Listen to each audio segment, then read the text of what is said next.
Hey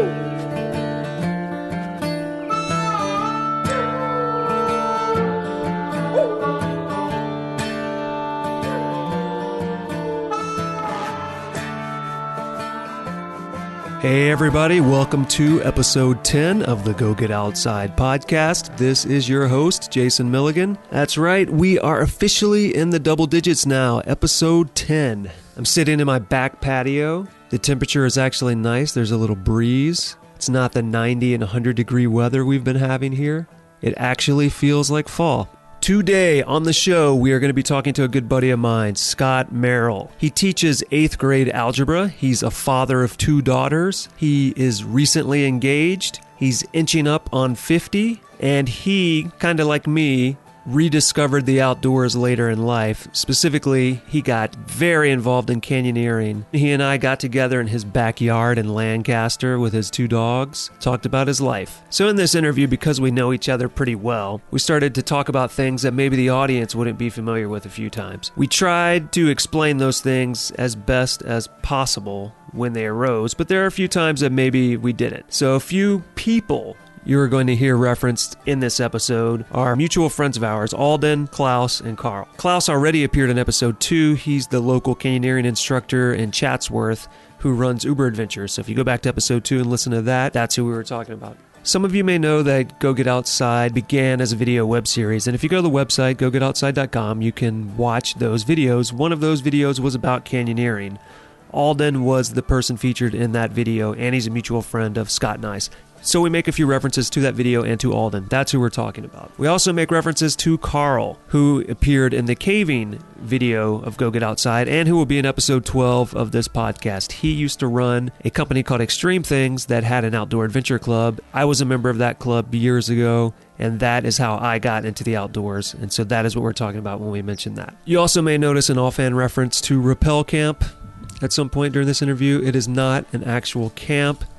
It is a term I created for the photographs that people tend to take when they first get into canyoneering, where they stand at the top of rappel and they smile and pose for the camera as if they're taking their high school graduation photos or a family picture picnic. It's great. We all do it. I have photos like that. I just always find them kind of amusing. And with that, let's get to Scott Merrill.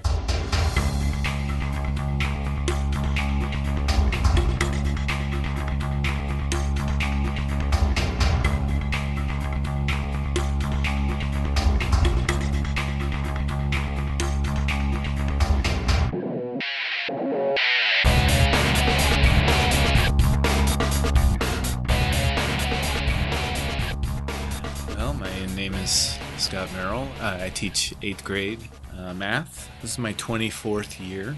I have 2 kids, 2 daughters, and I'm recently divorced, but I'm recently engaged. So you're predominantly a canyoneer, right? You would consider yourself predominantly a canyoneer? Yeah, I would say. Probably a hiker also? I actually recently, because of my kids, I've been thinking about hiking more because they're not really into canyoneering. And yeah, I would say predominantly my sport of choice, would be canyoneering. But because of my kids, I definitely have been thinking more about hiking, and because they're not into it. Although my littlest one, I can see her liking it, and we've done some things, and she's 6. But my oldest is not. And that causes kind of a problem because we want to do things together. And hiking, I think, is something that's easily accessible by both of them or by all of us. And also, my fiance is not really into canyoneering either. But luckily, you know, like 85 people who are. Yeah, There's no shortage of people. Exactly. Yeah, and and that list is growing, which is just awesome. I've met the best people that I've ever met in my life in canyoneering. That's the honest truth. So how did you get into canyoneering in the first place? How did you find it? Because it's not a sport most people have heard of. As a matter of fact, you may even want to describe it. Yeah, how I would describe canyoneering is a conglomerate between hiking and swimming and climbing, rappelling, packaged together. It's like all these adventure sports put into one. It's not just one thing. There's so many different aspects, which I think that's what appeals actually to a lot of people, is the idea of the diversity of the terrains. You can have completely dry canyons. You can have completely wet canyons. You can have a mixture of the two. Fantastic, beautiful open canyons, and you can have these really narrow, slotty canyons that are kind of like caves. So there's like caving involved, in a sense too. It's like being in a cave. Alden would refer to it as a multifaceted adventure. I'm sure he had an acronym for it too. He didn't, but I guess MFA could be the new acronym.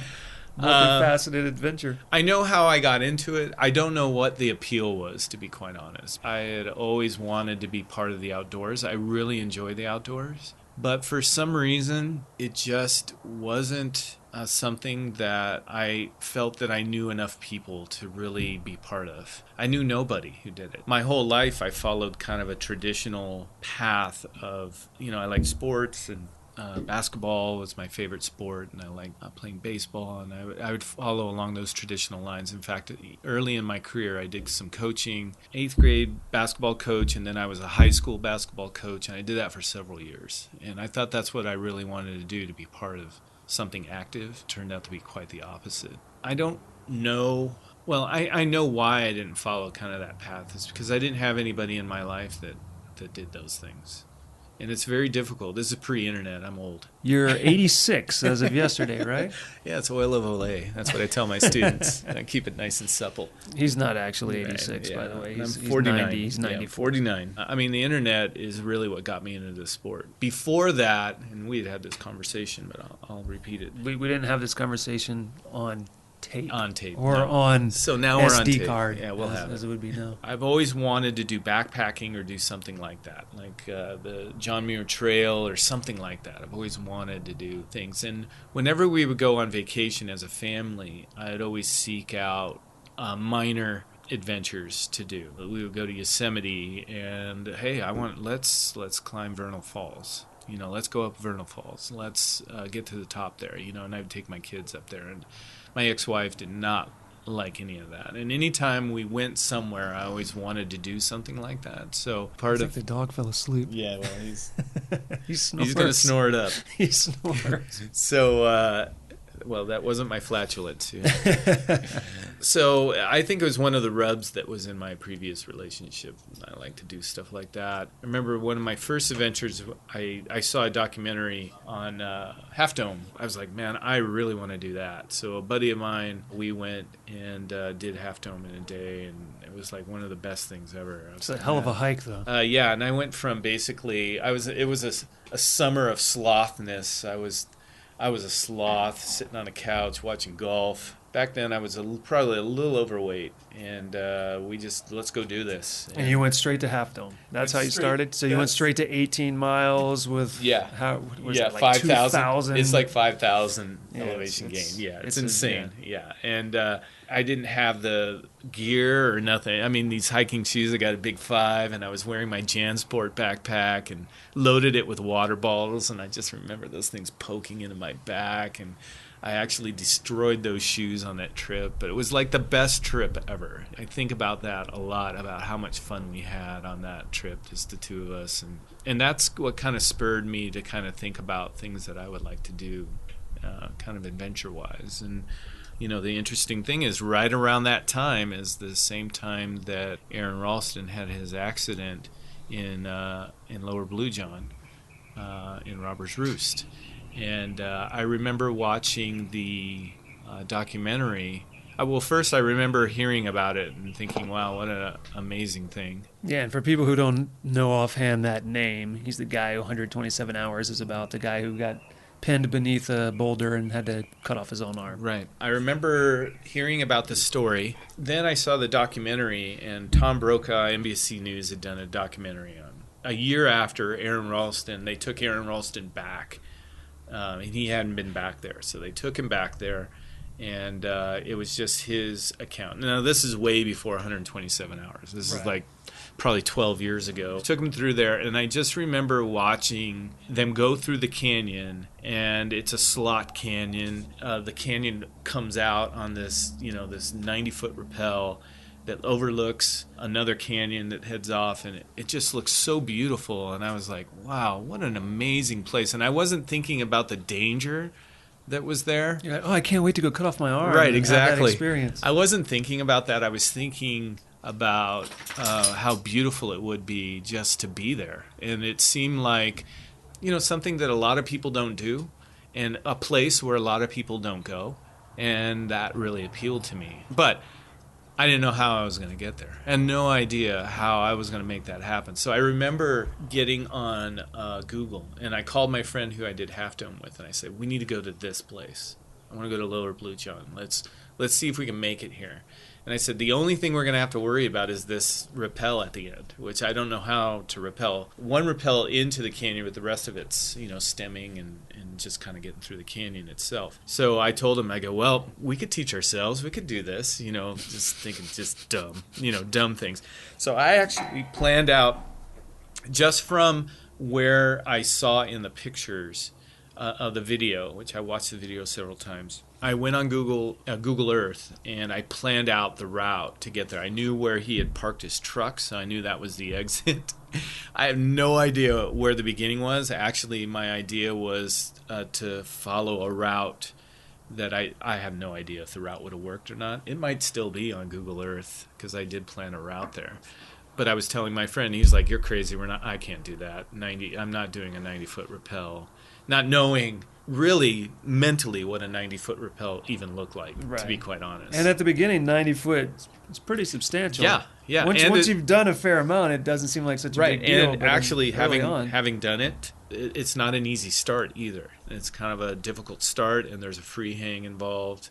And I didn't have the gear or the equipment or even any clue at what I needed in order to accomplish that goal, which is kind of where it all started. I'm not a person who jumps into things kind of haphazardly. I'm just not. I'm a very measured person, and maybe that's the engineer in me.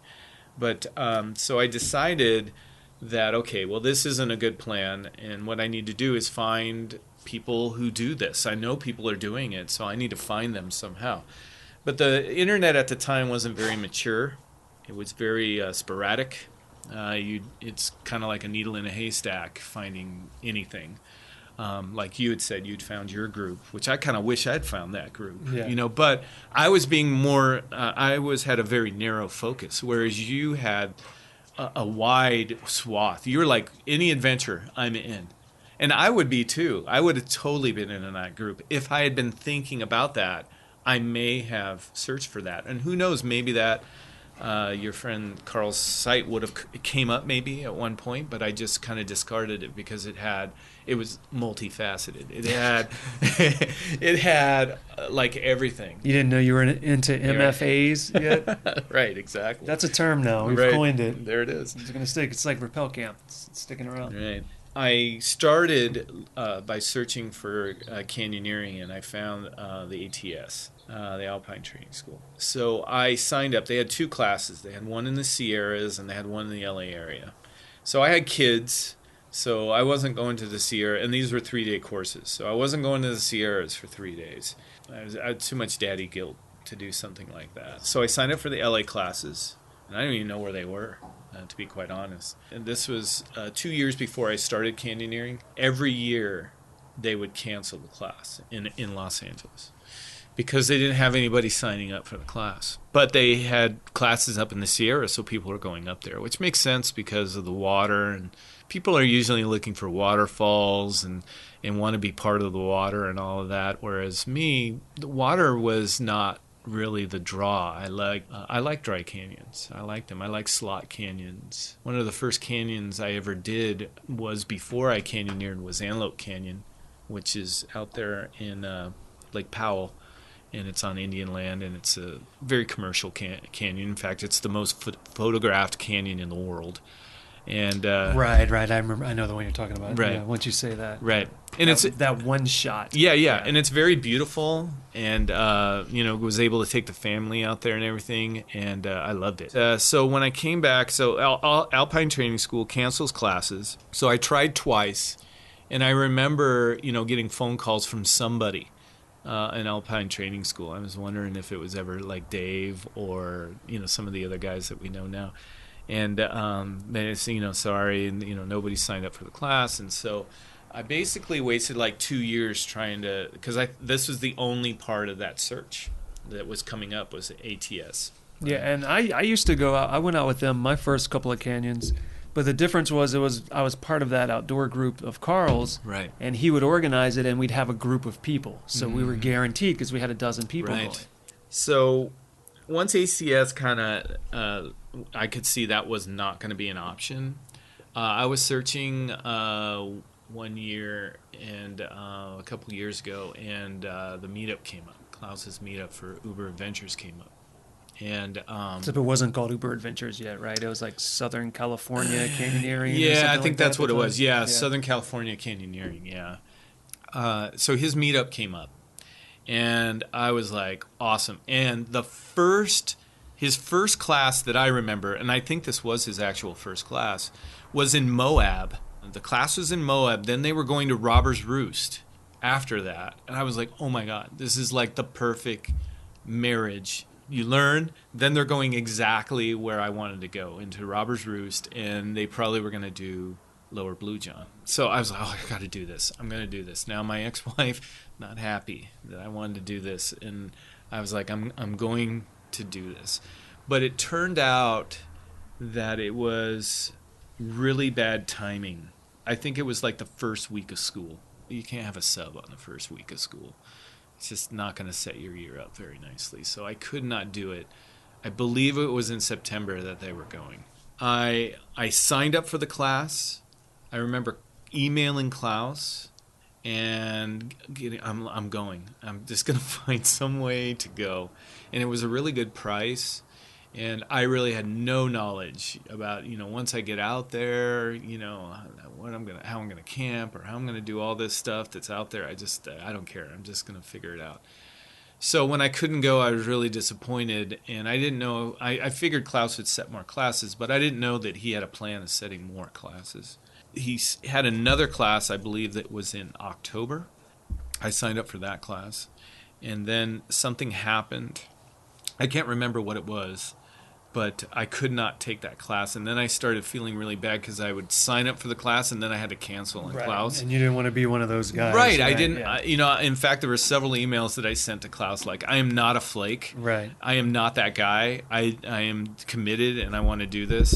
Knowing Klaus now, I know he didn't think that. He's just, people come in and out all the time. He was just trying to get something going. But I felt really bad that I had to cancel the first two.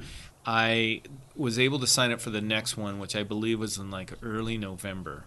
Got it all signed up, and there were actually several times where I was like, am I doing the right thing? Because, I've been watching the Ralston video every year in my class. I show it in my class. In fact, I'm getting ready to show it again this year. I always show. Because you like to scare the crap out of kids. Yeah, that's what it is. I thought at the time, although my opinion has changed since then, at the time I thought it was a really good message that kids should hear, which is your troubles that you have right now. Like I teach algebra, right? So your algebraic troubles, they're little gnats that you can flick off of you if you wanted to. If you made it in your life that you wanted to conquer algebra, you could do it very easily. It's this little gnat that you can just, right?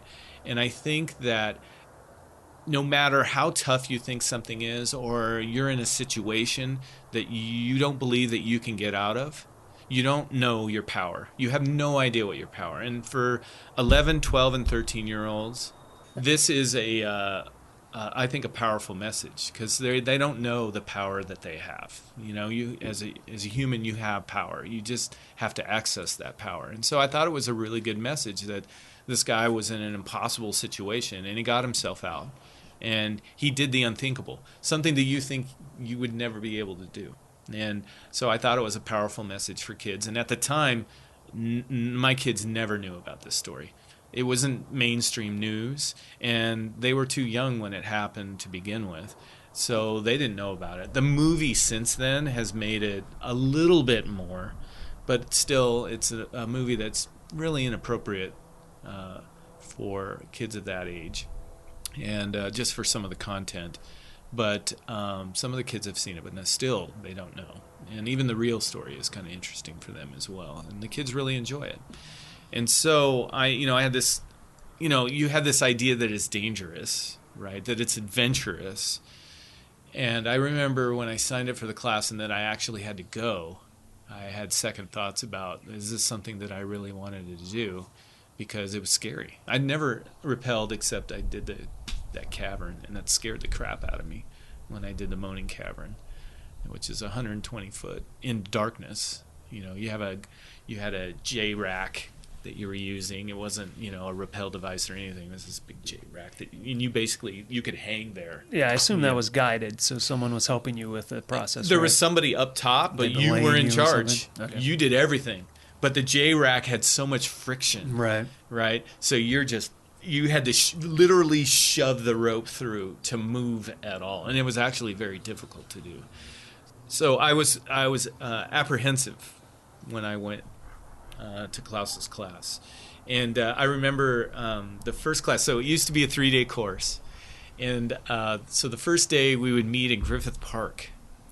And he had this little area that he had down by the baseball field there, and that he'd had. And I'm getting in my car on a Friday night, and I'm heading down to see, I don't know who this is. Yeah, I remember you saying you were kind of worried. Right, it's like the Craigslist thing, you don't know who I'm showing up to see. This is just some guy, and I'm showing up, and he's going to teach me some dangerous stuff.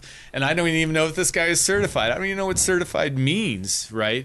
So I don't know what knowledge this guy has, but I'm going down there to size him up, basically. And the Klaus kind of has a bad first impression. I mean, he had his mohawk, he just looks like, something out of Road Warrior, And I remember the first time I saw him, I was like, oh boy, okay. But when you start talking to him, you realize his persona is different than the person that he is, which I actually thought he was really nice. When I got down there, he had all these lamps out and all this gear and stuff out, and we kind of went through gear and just a little, brief tutorial what we were going to do the next day in Stony Point.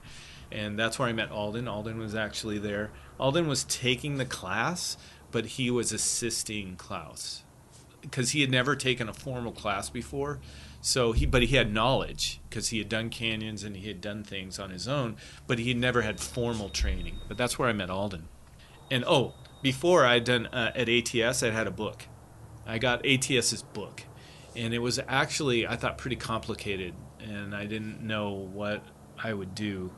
After reading that book, I was like, and I also took some REI classes, some climbing classes. So I took a simple climbing class, and then I took a rigging class, anchors class through REI. I came out of both of those classes like, I don't know if I can do this. I mean, there's a lot of knowledge. It was like a fire hose on my mouth of knowledge, and it was just too much. It was like, the anchoring for climbing is so much more redundant. There's so much redundancies and having to make sure that you have to worry about different forces. Right, exactly. And, as an engineer, I like that idea, but it just seemed like, this is dangerous. And like, I'm not competent. And after the REI classes, all right, you guys are ready to go do some climbing. You know how to do some anchors. And I'm like, hell no. Was that at Stony Point, the anchor class? Okay, yeah. Because I took that one a few years back as well. Yeah. So at least it was a little applied. At least they didn't just hand you a pamphlet and expect you to figure it out. Right. This is what I thought, because at the time I was trying to get into I wanted to do the ATS. This would at least get me familiar with the terminology. And they were cheap, $90. I learned after the climbing class that I didn't really like climbing because I have baby hands. It's from White Collar. You mean baby hands as in soft hands? Yeah, I thought you meant baby hands as in tiny little girl hands like I have. Yeah, I just remember from belaying, my hands were bloody after belaying the whole day. Yeah.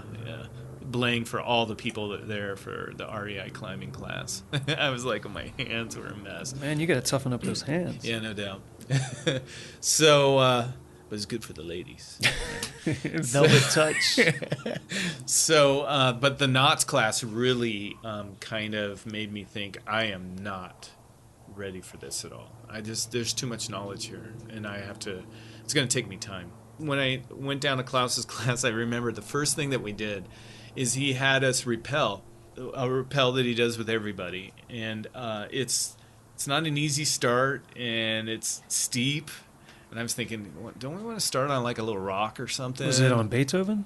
No, Beethoven's to the right. It's at the end of that, right? So you know where that tree is, right, where they are. And then Beethoven's right off of there, right, where the tree is.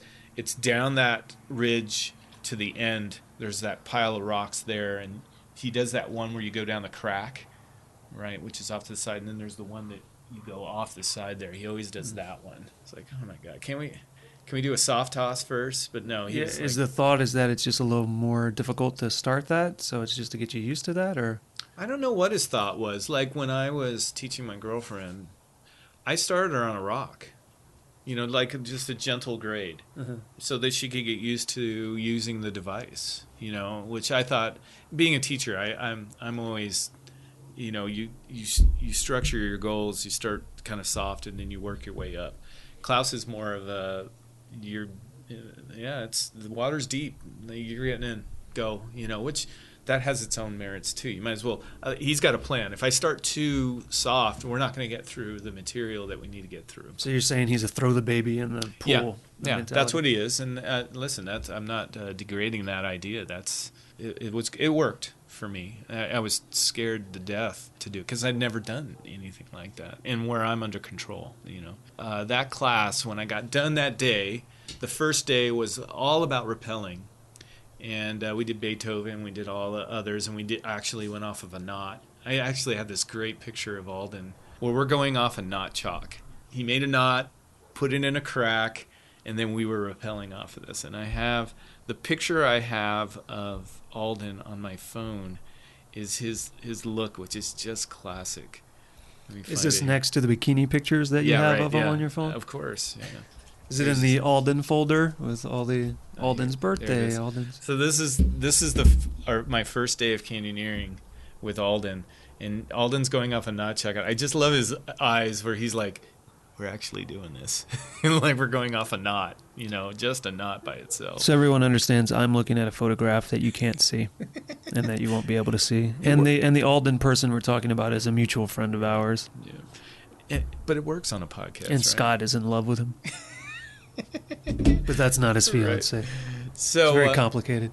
So I got done with that day, and I was really jazzed about the class, and I didn't think the knowledge on that particular day was all-encompassing. We learned all the devices, Piranha, all the other little devices that he had there, and we learned how to use them. We did a munter, and we did little things where we did self-rescue. So everything was based on rappelling.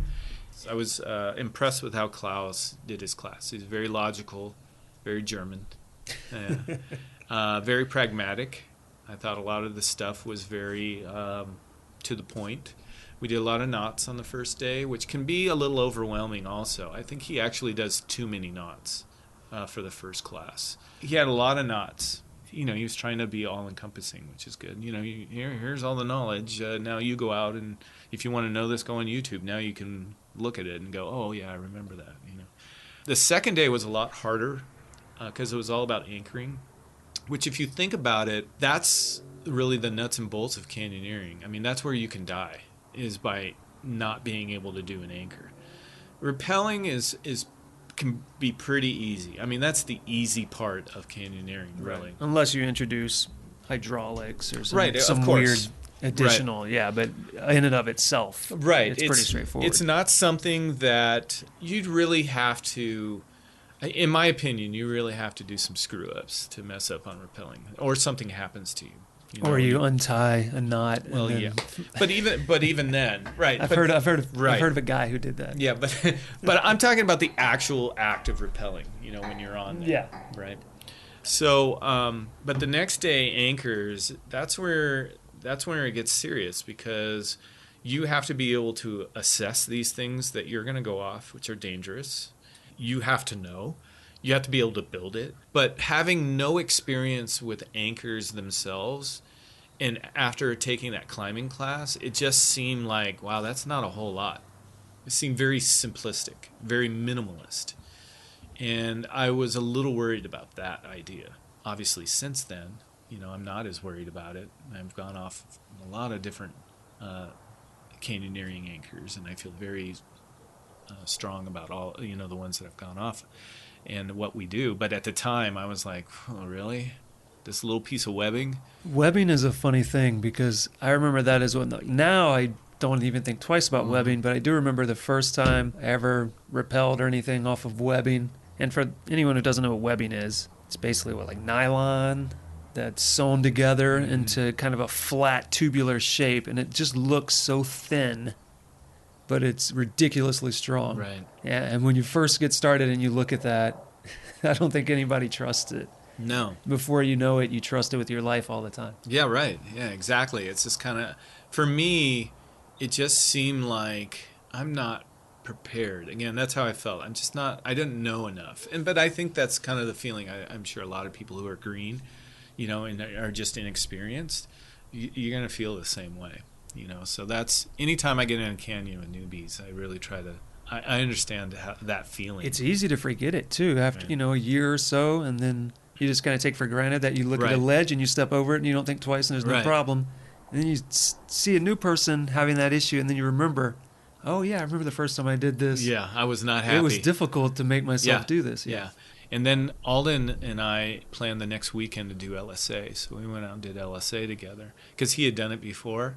And we became friends while we were there, and I really like Alden. I think he's a very genuine person, and we had similar interests. And there were only 3 of us in that class, which you think about classes now. So we got a lot of one-on-one attention and a lot of time to talk, and Alden and I just hit it off. And I thought, well, I was looking for people to be able to do this activity with, so I'm networking while I'm there too. And there were only 3 of us. And Alden was the only one that was local, and he seemed to have a lot more knowledge than I did, that's for sure. So I thought, okay, I can get to know this guy so we can start doing stuff. So he said that we could do LSA, and I remember that first rappel in LSA. It's kind of slippery. I didn't know what shoes to use. You need good shoes. So when I bought my shoes, because I didn't know, like LSA, I was like, do I need a wetsuit? Do I need maybe back in the day you did. Yeah, I mean, years ago, the answer to that was yes. I was telling Alden, do I need a wetsuit? What do I need to go? I had no idea what I needed. I had a rope. I had a figure 8. That's what I was using. I had a harness. I had bought a scuttlebutt because Klaus had a scuttlebutt in his class, and I thought, that's a great idea. I'd actually had a harness for the climbing class, and I had actually torn the straps on one of the back sides. Yeah, and a scuttlebutt is essentially just a big fabric diaper that goes over your butt and your harness, so you don't trash them ridiculously quickly. Yeah, or your pants. One thing you will do in canyoneering very quickly is trash gear. Yeah, destroy everything. Yeah. Well, I just remember the shoes that I had were these Merrills that were made for barefoot trail running.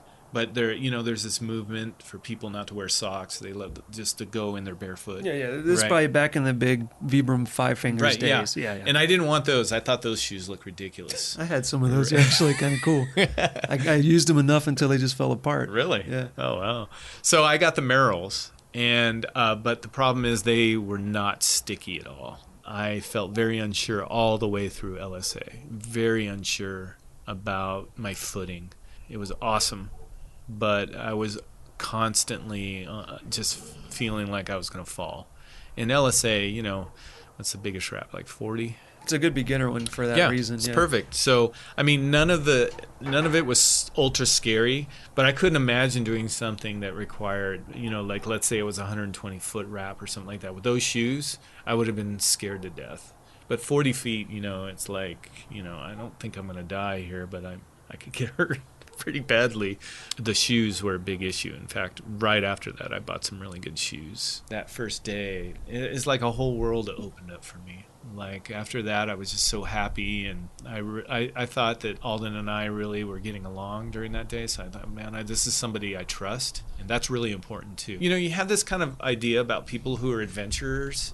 People who seek adventures can be reckless. Actually, I found the opposite to be the case. But at it's the a huge misconception. Exactly. Yeah. The people who are reckless, no one goes out with. That's right. That's right. But you have this idea that that's the way people, they're going to do all this weird stuff. And no, all the people I know are very measured. In fact, I don't think I've ever met anybody that I consider to be reckless. Somebody that just makes really, really bad decisions. And bad decisions get made, but it's not because it was their mistake. It was a group mistake, or we just didn't see it, or whatever. It was an accident, or something happened, But luckily, I haven't had anything major happen. But I've been very happy with the people that I've met. It's very measured, very humble, too. You get this idea that these people are otherworldly, and like these huge, like, comic book figures in a sense. So. People tend to be varied in their personalities also. Right. Like, there's probably a misconception that a very particular type of person is the kind of person to get into that. Right. And that's not necessarily true. No. I wouldn't consider myself, this ultra adventurer, but I do have an adventurer spirit. I do have that, and I want to try things, and I still am very apprehensive about certain activities that I do, but I feel that if I go at them with a smart mind, and that I'm very logical about what I do, and I surround myself with people that are skilled, the likelihood of something happening to me, that definitely diminishes. All of life is about risk management. Every time you do anything, you're managing some sort of risk. Yeah, you get in a car. Right. And so something like canyoneering, sure, there's risk in it, but all that risk is managed. That's why you get instruction. That's why you practice. Right. And that's why you research what you're doing before. And that's why you choose the people you go with, right. and don't just go with anyone. Right. And it's funny, and we had this conversation. I think canyoneering was the last straw in my previous marriage, because I believe my ex-wife thought I was being reckless and maybe going through some sort of midlife crisis. For me, it wasn't. I didn't call it a crisis. It was something I've always wanted to do, and I just never did. Right. And it was something delayed. Yeah. that's right. And I mean, you can call it a crisis in a sense. It's just it wasn't the right time before. I would have done it in my 20s. I would have loved to have done it in my 20s, but there just wasn't an avenue for that. The idea that it's reckless. It's not reckless. I've seen people in Zion. First time, I'm canyoneering, doing like a 150-foot rap, with people they just met that day. That's not me. I'm anything but reckless. I learned. I took a class. Sounds like you took multiple classes. Right. I took lots of classes, yeah. I prepared myself. When my ex-wife, her attitude towards it, I was thinking, I'm not being reckless. I'm being very safe. I'm measured. I'm not. You think the activity is because you're not part of it. You don't know what's going on. You just say, well, you're crazy. I know that I'm not, because I've seen people who are brand new to the sport and getting out there and doing things that I would never have done on my first time. The first time. I'm a person who, I'm going to learn everything, and then I'm going to go out. That's the kind of person I am. So what do you think you've gained from it? It is something that has awakened my soul, would be the best way that I can say it. I think it is something that has really awakened me. And I felt it when I actually went to Blue John Canyon. And it's interesting because, I went with a bunch of friends when we went there, because I had planned this trip. And shortly after I met Alden, I met Mark.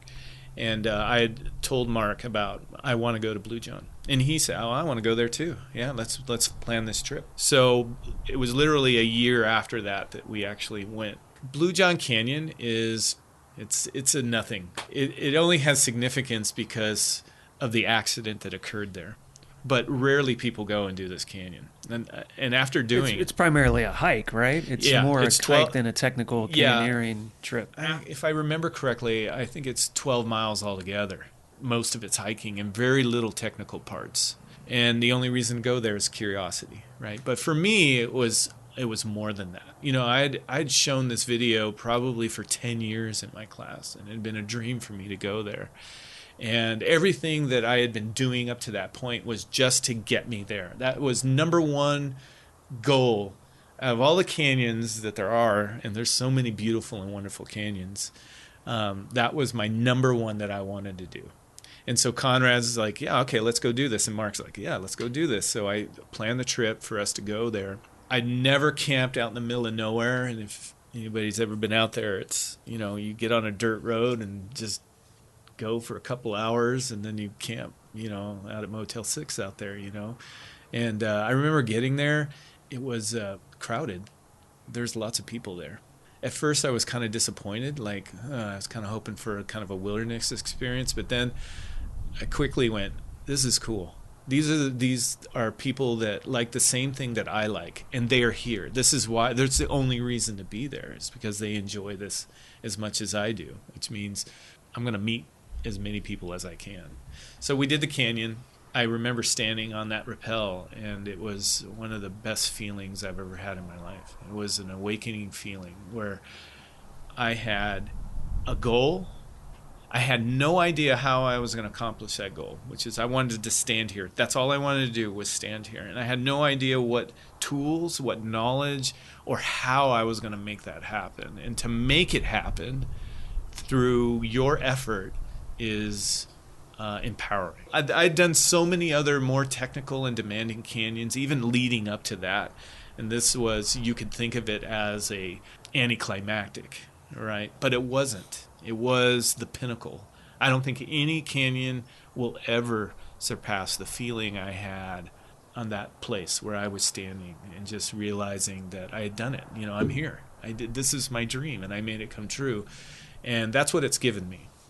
It's given me this insight to myself and who I can be and what I'm not a person that's not confident. I'm a confident person, but this was something way out of my comfort zone.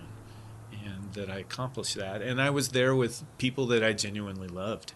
And because I had known them for the whole year, and I was really happy to be where I was. It was just a great feeling. And I can't wait to go back. But it's funny, while we were there, people would say, "What canyon are you guys doing?" "Oh, we're going to do Blue John." And they looked at us like, "Why? What are you doing that for?" Like, oh, these guys saw 127 yeah, hours. Okay. Yeah, pretty much. Yeah, but and then they looked at you and they said, "By the way, that swimming hole doesn't really exist." Yeah, right, Don't exactly. look for Yeah, it. all the stuff that was in the movie. I guess the movie was right when it came out. It was right around that time, or a little bit before that. No, when we did some other canyons in that area, they were just beautiful. I mean, Robert's Roost is like a Disneyland for one-stop shopping for canyoneering. Yeah, even the canyons we did after that, which are Larry and Not Mindbender, were just fantastic, wonderful canyons. But it just gives you kind of perspective on your life. And for me, I'm not a very spiritual person like we had talked, but I think that's about as close as I can get to kind of a spiritual nature, a feeling of where I was, my place in the cosmos, or whatever it is. There's this great sense of satisfaction where it's something you've been building up to for a while. You're not sure if you can accomplish it, and then you do. I was just climbing earlier this weekend, just a little easy 2-pitch route, and I was at the second pitch. This happens every once in a while where I have this sensation. I was building the anchor, it's a little simple anchor. I just had that thought that I have every once in a while, which is, man, when I was a kid, I never, ever imagined I'd be doing exactly what I'm doing right now. Like, I didn't even know that was something that was an option in life. Yeah. It's like when I did Rose Valley Falls. It's a 250-foot rappel, the biggest rappel I've done to this point. And I don't like big rappels, but I was standing on that just going like, wow. I mean, what am I about to do here? What am I doing? Like you would never, in my wildest dreams, right? I think the other great thing that canyoneering has given me is I've met such great people. It's just given me a friend base, that the best friends that I've ever had. Giving fantastic, wonderful people, and I keep meeting them over and over again. Like more people, and every time I'm like, wow, these are just people that they get me and I get them, and there's like a really good relationship. And I'd always played team sports, basketball and softball, and I play a lot of competitive softball. This is a better team sport than anything. In fact, I've gotten to the point where with my kids, I used to think sports were really good. I would much rather get my kids into something like this because I feel that I'm meeting a better quality type person, and it's a team sport. Canyoneering is a team sport. I mean, there's people who do it by themselves, and I look at them like, why? Why are you doing it by yourself? it's about a shared experience. That's what it is. I like going out with my friends, and I like doing canyons. I've never done a solo canyon, and I don't think I ever will. It just doesn't appeal to me at all. I do find just in general with outdoor stuff, you kind of build friendships pretty quickly because you have to depend on each other, and you see each other dealing with uncomfortable circumstances. Right. So it's, in a sense, it's almost like people are like emotionally naked in front of each other, right. And you have to trust the other people with your life to let you and just to see you that way, right? Yeah. And then you have to trust each other with your lives, and so you quickly find out who you get along with and who you don't, right? And people, like, you build bonds and you build trust pretty quickly. So I definitely do find that a lot of my outdoor friends are the people that I've got stronger friendships with as an adult. Yeah, and I think also the activity is very visceral. I think it makes a connection deeper. I know that I'm uniquely happier now than I was even 3 years ago. And I feel it even in my relationship that I have now. I kind of have a vision of the rest of my life. As before, I just think I was kind of going through the motions and not really doing the things that I wanted to do. But I would just kind of fell into things. And this was the one where I measured it, and I did it, and I want to continue it. We could probably wrap it up now, unless there's anything else you want to say, or if you want to tell people where they could find. I mean, you don't have any kind of website or anything like that, or anywhere you. Anything like that, right? School website. I'm not going to give up my school. Yeah, well, I figure, that's boring stuff. Probably not. But so if you go to playboy.com/Scott. Well, I'm just saying, if you're listening to this and you're not a person that is into canyoneering or something like that, or fire trucks, of course. Can you say something really deep right now, and then we'll cue the fire truck. An unbelievable. That if you are, I would definitely seek out Klaus's meetup, and if there's also Rich Carlson, I mean the ACA. There's lots of different avenues out there now. There's tons of resources out there in order to get involved, and if you've thought that you can't, you can. There's no doubt about it. It's and it's fun, and there's a lot of great people.